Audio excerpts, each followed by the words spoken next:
Sanibonani wey'ngane zakwethu, ake nginibelele phinde futhi nginamukele kuyona i-channel ehamba phambili elami igama ngumfeza uNtuthuka Khumalo bathi la sibona amagumede manje mhlawumbe usemusha kuleli khasi ngizophinde ngicela nje ukuthi uyasubscribe ungakhohlwa ukukhomenta nokulike nokushare okuyikhona okukhulu kunakho konke wey'ngane zakwethu. Iqembu lamadodana akamgqomeni ibhova likadikadika lehlele ingozi enkulu lapha libheka emcimbini wendoni isaliwa Music Festival obungumhla ka-18 kuwona lapha no-October osukwini la izolo okuyisabathi. Ividiyo isabalele enkundleni zokuxhumana la iposte khona ile page ilala bafana ku-Facebook bafika babika ukuthi sebavelelwe ingozi enkulu, imoto iphendukile babheke lapha nemcimbini wendoni isaliwa Music Festival. Kodwa-ke ngenhlanhla akekho olimele, babe nemhuzuko nje mncane nakuba imoto iphendukile-ke laphana-ke. Babonga nje impilo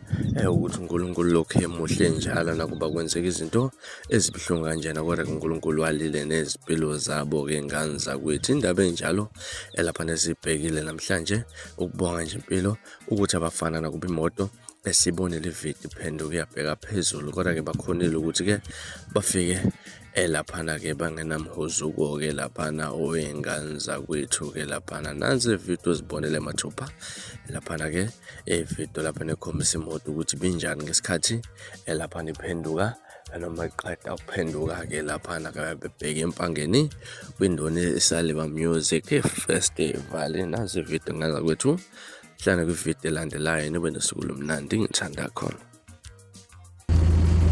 Bafowethu, inkinga esesibe nayo la ungikhayisela futhi, inkinga esesibe nayo la imoto siphenduke kanje sila N2 besiya kusaliwa sesizofika empangeni, imoto sivele yenza nje. Siyabonga kodwa silimalanga kakhulu, imkhuzuko nje kuphela, akuthini siyenze nje bafowethu imoto kunzima.